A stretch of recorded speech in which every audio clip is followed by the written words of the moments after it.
हाँ दोस्तों, कैसे हैं आप सब। आशा करते हैं आप लोग अच्छे होंगे और मन लड़ाई कर रहे होंगे।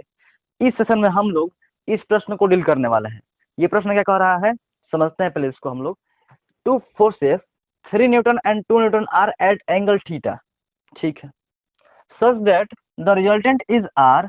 The first force is now to 6 newton and the resultant become 2 R. The value of theta is.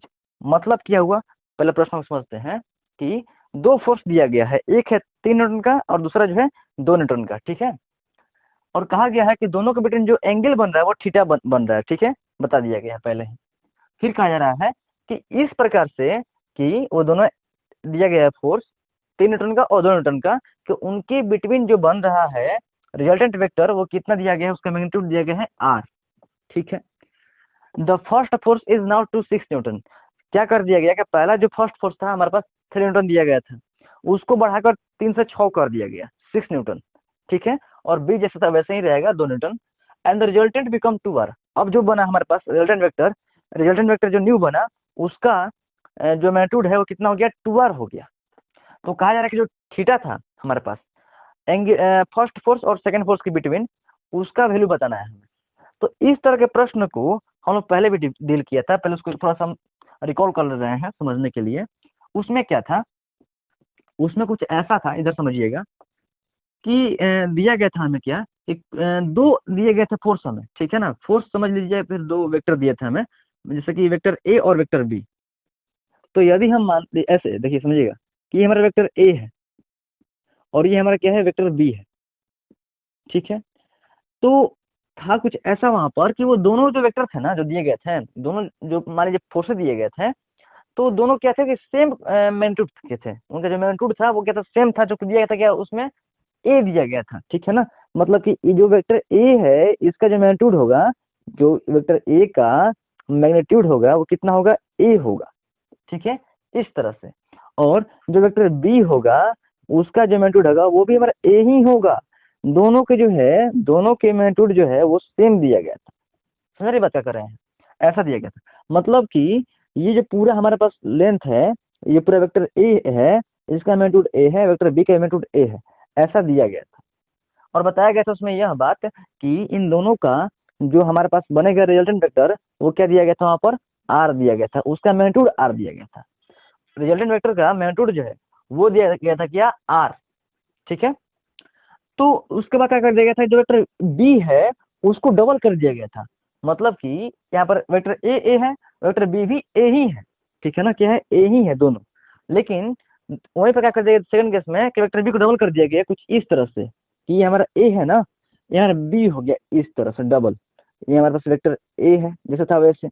अब ये बी डैश मान लीजिए, ये डबल हो गया। मतलब क्या कि इसका मैग्नीट्यूड हमारे पास ए था, तो इसका मैग्नीट्यूड अब 2a हो गया। और तब इसको वेक्टर ए के साथ में जोड़ दिया गया, वेक्टर बी जो है, जो बी डैश जब बन गया, तो उसको तब जाके वेक्टर ए के साथ में जोड़ दिया गया। और कहा गया कि जो यहाँ पर बन रहा है रिजल्टेंट वेक्टर, वो क्या बन रहा है, तो वो दिया गया था वहां पर a√3। क्या दिया गया था, a√3 दिया गया था। और पूछा गया था कि जो दोनों वेक्टर दिए गए थे, ठीक है, वेक्टर ए और बी, उनके बिटवीन जो एंगल था, ठीक है ना, जो एंगल था वो कितना होगा। तो पहली बात यहाँ से एक बात समझते हैं, इसमें क्या है कि वेक्टर बी को बस डबल कर दिया गया है। ऐसा हमें केस दिया गया था कि वेक्टर बी जो है डबल हो गया था, ठीक है। यहाँ पर ए था तो यहाँ पर 2a हो गया था, वेक्टर ए था तो अभी भी ए ही था, ठीक है। लेकिन जैसे ही वेक्टर बी को बदला गया, तो जो रिजल्टेंट वेक्टर जो थे शुरू में वो आर था, बाद में क्या दिया गया था, a√3। मतलब कि वो भी चेंज, ठीक है, तो रहबे करेगा, वो तो हल ही है। जब वेक्टर बदल गया, वेक्टर बी बदल गया, तो रिजल्टेंट वेक्टर तो बदलबे करेगा, ठीक है। तो यहाँ पर क्या हुआ, बात समझिएगा थोड़ा सा, कि जब वेक्टर ए हमारा ऐसे है, ठीक है ना, और वेक्टर बी हमारा ऐसा है, हमने ऐसे ही डायग्राम क्यों बनाया है। ए को हमने ऐसे, फिर बी को हमने ऐसे, ऐसा ही क्यों बनाया है। ये मतलब कि ऐसे भी हो सकता था, ठीक है। तो ऐसे हमने इसलिए नहीं बनाया है क्योंकि यहाँ पर दोनों का जो टेल है ना, जैसे कि ये वेक्टर ए का ये हेड कहलाएगा और ये टेल कहलाएगा, ये वेक्टर बी का ये हेड कहलाएगा, टेल कहलाएगा। तो कहने का अर्थ है कि यहाँ पर जो वेक्टर ए है उसका जो हेड है और वेक्टर बी का जो टेल है वो यहाँ पर मीट कर रहा है, ठीक है। तो यहाँ पर एंगल, यहाँ पर जो है, यहाँ पर हमारा एंगल ऐसा नहीं है कि ये बनेगा। कोई समझ रहा है कि एंगल बन रहा है वेक्टर ए और बी के बीच में, तो ऐसा नहीं है कि नहीं ये बनेगा, ये बनने वाला नहीं है, यहाँ पर नहीं बनेगा इस तरह से, ठीक है। यहाँ पर जो है एंगल बनेगा, ठीक है, यहाँ पर एंगल बनेगा। तो कहने का अर्थ है कि यहाँ पर तो एंगल नहीं बन रहा है, तो फिर हमने इसको ऐसे क्यों ड्रा किया? ऐसा हमने इसको इसलिए ड्रॉ किया क्योंकि यहाँ पर हम रिजल्टेंट वेक्टर को इस तरह से शो कर दिए और यहाँ पर ड्रॉ कर दिए इस तरह से, यहाँ पर होगा। लेकिन यहाँ पर कैसे होगा? यहाँ पर दोनों हेड है, ये भी मान लेते हैं हमारा वेक्टर बी है और ये हमारा वेक्टर ए है, तो ये दोनों का ये तो हेड है। और यहाँ से ऐसे मान लीजिए बनाएंगे वेक्टर रिजल्टेंट वेक्टर, तो फिर ये नहीं बनने वाला है ना, नहीं बनने वाला है। क्योंकि वो क्या होता है, जो हमारा होता है रिजल्टेंट वेक्टर, वो क्या होता है कि उसका जो एंडिंग पॉइंट होता है ये वाला, जिसका जो टेल होता है ये वाला, वो किसी के टेल से शुरू होता है। जैसे कि यहाँ पर हुआ है, देखिए वेक्टर ए के टेल से शुरू हुआ है, जो हमारा रिजल्टेंट वेक्टर है उसका एंडिंग पॉइंट, उसका जो टेल है वेक्टर ए के टेल से शुरू हुआ है, और रिजल्टेंट वेक्टर जो है उसका जो हेड है वेक्टर बी के टेल पर जाकर खत्म हुआ है, ठीक है ना। तो इस तरह से बनता है डायग्राम, ठीक है ना। तो इसलिए हमने इसको ऐसे बनाया है। तो बात हुई कि ये तो फिर एंगल नहीं है, तो कौन सा फिर एंगल होगा? तो हम जानते हैं क्या, पैरेलल शिफ्टिंग के बारे में। किसी वेक्टर को हम पैरेलल शिफ्ट कर सकते हैं, सेम डायरेक्शन में, सेम मैग्नीट्यूड में। मतलब कि वेक्टर ए को जब यहाँ से हम यहाँ ले जाएंगे, ठीक है, यहाँ से हम यहाँ पर शिफ्ट कर सकते हैं, तो ये हमारा ये इस तरह से हो जाएगा। तो फिर तो यहाँ पर एंगल बन रहा था, तो यहाँ पर भी बनेगा, ठीक है। तो ये हमारा कहलाएगा थीटा एंगल। ये कहलाएगा कि ये हमारा हो गया क्या, ये हमारा वेक्टर ए हो गया और ये हमारा वेक्टर बी हो गया, और वेक्टर ए और वेक्टर बी के बिटवीन ये एंगल कहलाएगा, ठीक है। तो देखिए यहाँ पर करना क्या था कि यहाँ पर थीटा बताना था। तो कहने का अर्थ है कि ये जो थीटा यहाँ पर था पहला केस में, और दूसरा केस में वेक्टर बी जो है डबल हो गया, 2a हो गया ए से, तो यहाँ पर जो एंगल बनेगा थीटा, दोनों सेम एंगल होगा। वो क्यों? वो इसलिए क्योंकि वेक्टर ए जैसे था वैसे है, सेम डायरेक्शन में है, सेम मैग्नीट्यूड में है यहाँ पर भी, ठीक है, सेकंड केस में भी। लेकिन जो हमारा वेक्टर बी था वो चेंज हो गया। कैसे? उसका जो लेंथ, जो हमारे पास लेंथ था, लेंथ को ही कहते हैं क्या, मैग्नीट्यूड कहते हैं।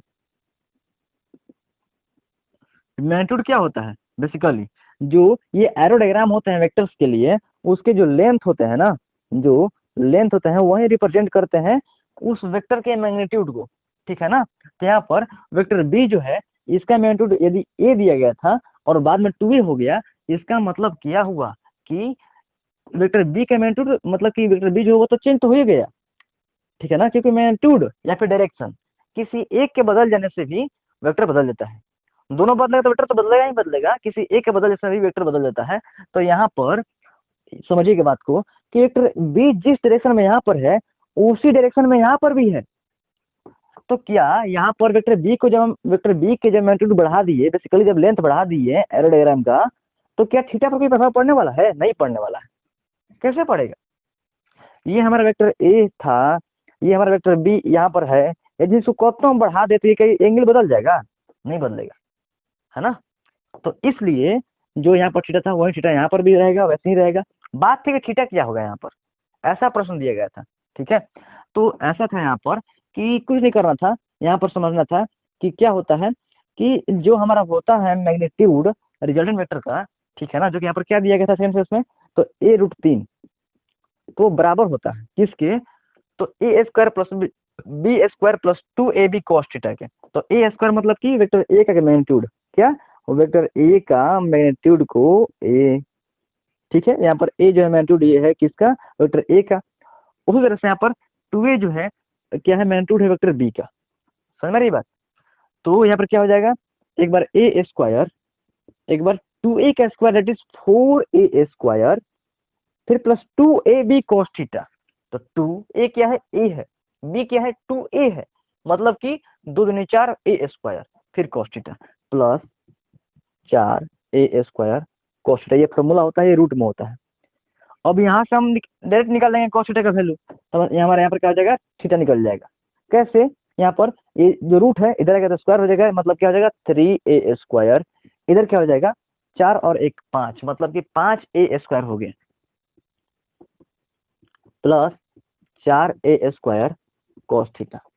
अब 5a स्क्वायर जो इधर है, इधर आएगा तो क्या हो जाएगा, माइनस का 2a स्क्वायर हो जाएगा, और इधर क्या बचेगा हमारे पास 4a square cos theta. A square से ए स्क्वायर कैंसिल हो गया और cos theta is equal to 1/2 आ गया, है ना। कितना आ गया, 1/2 आ गया, मतलब कि cos थीटा का वैल्यू आ गया माइनस का 1/2। तो 1/2 जो है cos थीटा कब होता है, 60 डिग्री पर, लेकिन यहाँ पर माइनस का है, नेगेटिव में है, इसका मतलब इसको हमको माइनस करना पड़ेगा 180 में से। तो माइनस करेंगे कितना हो जाएगा, 120 डिग्री। तो यहाँ से मालूम चलता है तो theta is equal to 120 degree हमारा आया हुआ था उस समय। तो इस तरह का प्रश्न दिया गया था और इसी टाइप का ये भी प्रश्न है और इस तरह का मतलब प्रश्न रिपीट करते हैं, है ना। तो इसके वेरिएशन है, हालांकि थोड़ा सा डिफरेंट है यहाँ पर इस प्रश्न में। इसमें क्या है कि जो फर्स्ट वेक्टर है उसको डबल कर दिया गया है। समझिए कैसे, यहाँ पर जो हमारे पास 3 न्यूटन का फर्स्ट फोर्स जो है और 2 न्यूटन का जो सेकंड फोर्स है उसको हम सपोज कर लेते हैं, ठीक है ना, इस तरह से कि वेक्टर ए है जो है ना, वो उसका जो मैग्नीट्यूड है वो कितना है 3 न्यूटन है, और वेक्टर बी जो है उसका मैग्नीट्यूड जो है वो कितना है 2 न्यूटन है, ठीक है। और इनके बिटवीन जो एंगल वो थीटा बन रहा है, दिया गया है कि इनके बिटवीन एंगल जो है थीटा बन रहा है वेक्टर ए और वेक्टर बी के बिटवीन, ठीक है।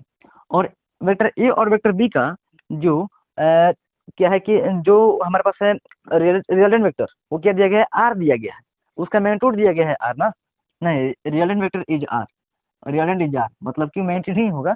तो कहने का अर्थ है कि जो हमारे पास होगा रिजल्टेंट वेक्टर, ठीक है ना, उसका मैग्नीट्यूड कितना दिया गया है आर दिया गया है, फर्स्ट केस में ये सब दिया गया है। First force is now to 6 newton, तो मतलब हमारे पास कितना था 3 न्यूटन, बढ़ाकर कितना कर दिया गया है अब 6 न्यूटन, मतलब कितना हो गया वेक्टर ए डैश मान लेते हैं, इसका मैग्नीट्यूड कितना हो गया 6 न्यूटन अब हो गया, और वेक्टर बी अभी वैसे ही रहने वाला है जो कि कितना था हमारे पास 2 न्यूटन। बात थी कि अब जो है रिजल्टेंट बिकम 2r, मतलब कि अब जो हमारे पास न्यू वाला रिजल्टेंट आया है, ठीक है ना, न्यू वाला वेक्टर का न्यू वाला जो रिजल्टेंट वेक्टर जो है उसका जो मैग्नीट्यूड आया कितना आया है, दिया गया है 2r दिया गया है, ठीक है। तो थीटा निकालना है, मतलब कि वेक्टर ए और वेक्टर बी इन दोनों के बीच जो एंगल थीटा है उसको फाइंड करना है। तो कैसे करेंगे यहाँ पर समझ लीजिएगा थोड़ा सा, बस ये समझ गए ना, बस उसी कॉन्सेप्ट पे ये भी है लेकिन थोड़ा सा ये डिफरेंट है। यहाँ पर समझिए क्या बात है कि वेक्टर ए ऐसे डायग्राम बनेगा यहाँ पर भी कि ये हमारा वेक्टर ए है यदि और ये हमारा वेक्टर बी है यदि, ठीक है। तो वेक्टर ए का जो मैग्नीट्यूड क्या दिया गया था, क्या लिया हम सपोज किए, जो दिया गया है 3 न्यूटन को वेक्टर ए माने थे हम लोग, वेक्टर ए का मैग्नीट्यूड, तो यहाँ पर ये कितना है 3 न्यूटन है, ये कितना है 2 न्यूटन है। तो यहाँ पर इनका ये क्या हो गया, ये हो गया रिजल्टेंट वेक्टर, ये कितना दिया गया था आर मैग्नीट्यूड इसका फर्स्ट केस में। सेकंड केस में ए को डबल कर दिया गया है 6 न्यूटन हो गया है, ठीक है, मतलब कि ये कितना हो गया 6 न्यूटन, और बी वैसा ही है जो ये कितना था 2 न्यूटन, और इनके बिटवीन जो बन रहा है हमारा रिजल्टेंट वेक्टर वो कितना दिया गया है यहाँ पर 2r, पहले से डबल। अब समझिए यहाँ पर क्या करना है, तो यही फॉर्मूला यहाँ पर भी लगाना है, ठीक है। क्या होगा वो कि रिजल्टेंट वेक्टर का जो मैग्नीट्यूड होता है किसके बराबर होता है, तो 2r इज इक्वल टू ए का स्क्वायर जो कि 36 हो जाएगा, बी का स्क्वायर जो कि 4 हो जाएगा, फिर plus 2 into a into b into cos theta. तो ए क्या है हमारे पास 6 है, बी क्या है 2 है, कितना हो जाएगा 6 दूनी 12 दूनी 24 कॉस थीटा, मतलब इसको मिटा कर लिख सकते हैं यहाँ पर क्या हम 24 कॉस थीटा, और ये पूरा रूट में रहेगा, यहाँ से ये आ गया, इसका निकाल लेते हैं हम लोग, ठीक है। यहाँ पर क्या हुआ था इस केस में, इस प्रश्न में कि सिर्फ सेकेंड केस के जो मैग्नीट्यूड जो हमारे पास था रिजल्टेंट वेक्टर जो कि a√3 उसी पर हमारा काम हो गया था, उसी का जो होता है फॉर्मूला उसी पर ये आंसर निकल गया था। लेकिन यहाँ पर दोनों निकालना पड़ेगा क्योंकि इसमें से हम r का वैल्यू निकाल कर यहाँ पर रखेंगे, ठीक है। तो अब यहाँ पर समझिए इसको क्या करेंगे आगे, ये जो है रूट ये इधर आएगा तो स्क्वायर हो जाएगा, मतलब कि 4r² हो गया, इधर क्या हो जाएगा 36 और 4 40 हो गया, 40 प्लस 24 कॉस थीटा। इसको देख लेते हैं हम लोग क्या हो जाएगा, r इज इक्वल टू एक बार 3 का स्क्वायर 9 और 2 का स्क्वायर 4 और 2 into a into B cos theta. ए क्या है हमारे पास 3 है, बी क्या है 2 है, तो 3 दूनी 6 दूनी 12 कॉस थीटा कर सकते हैं, प्लस का 12 कॉस थीटा, ये पूरा रूट में रहेगा इधर, ठीक है। इसको हम इरेज कर देते हैं। तो यहाँ से क्या समझते हैं हम लोग, देखिएगा ये जो इधर रूट है इधर का स्क्वायर हो गया, तो मतलब r² के वैल्यू निकले कितना, कितना हो गया 9 4 13 हो गया, प्लस का 12 कॉस थीटा, ठीक है। ये हमारा क्या हो गया r² का वैल्यू निकल गया, इधर जो रूट था ये इधर का स्क्वायर हो गया, तो r² की जो वैल्यू है यहाँ पर रख देंगे तो कितना हो जाएगा 13 चौके 52 हो जाएगा, 52। बेसिकली हमने यहाँ पर आर स्क्वायर जो है इसका वैल्यू हमने इससे निकाला और यहाँ पर पुट कर दिया, सब्स्टिट्यूट कर दिया। तो कितना हो गया, 13 चौके 52 हो गया। फिर 12 cos थीटा है ना, उसको गुणा करेंगे फिर 4 से, तो 12 चौक 48 प्लस रहेगा 48 cos theta is equal to 40 plus 24 cos theta. अब 52 में से ये जो 40 है इधर के सब्ट्रैक्ट हो जाएगा, बेसिकली 12 बच गया। ठीक है, ये जो 48 cos थीटा जो है इधर के माइनस का हो जाएगा, और पहले से यहाँ पर 24 cos थीटा जो कि प्लस में है उपस्थित है, तो क्या बचेगा हमारे इधर, इज इक्वल टू माइनस का 24 cos थीटा।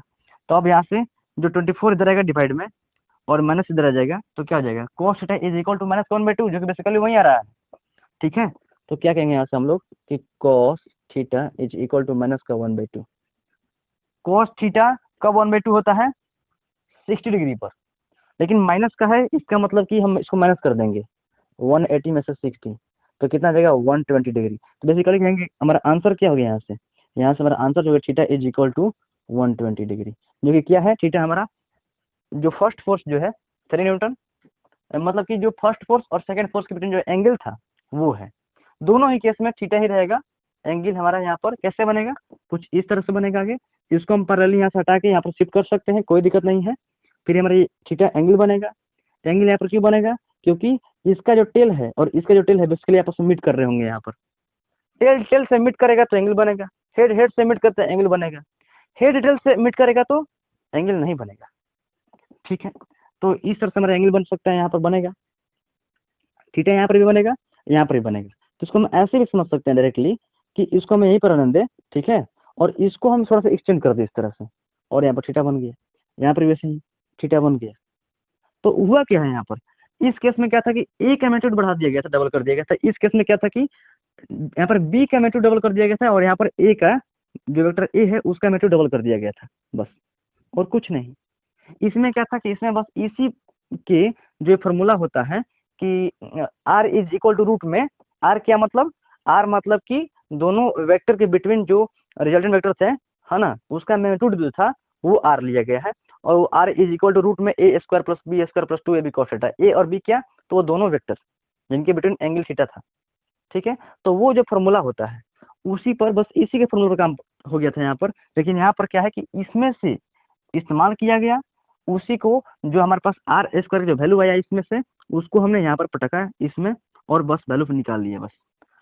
ठीक है, तो इस प्रश्न को हमने इस तरह से डील करा है, और इस तरह का प्रश्न जब आएगा, ठीक है, तो वहां पर बस देखना है, यहाँ पर कंफ्यूज नहीं होना कि जब जो हमारे पास वेक्टर ए है उसका मैग्नीट्यूड जब डबल हो गया, इंक्रीज हो गया, तो थीटा क्या चेंज हो जाएगा, ऐसा कुछ नहीं है। ठीक है, समझना है कि यहाँ पर थीटा वही रहने वाला है, उस तरह से यहाँ पर भी जो थीटा था वही रहने वाला था। ठीक है, तो I hope you understood it well. Best of luck, thank you. यदि आप लोगों को समझ में आएगा बहुत बढ़िया से, तो कमेंट सेक्शन में जरूर बताइएगा। धन्यवाद।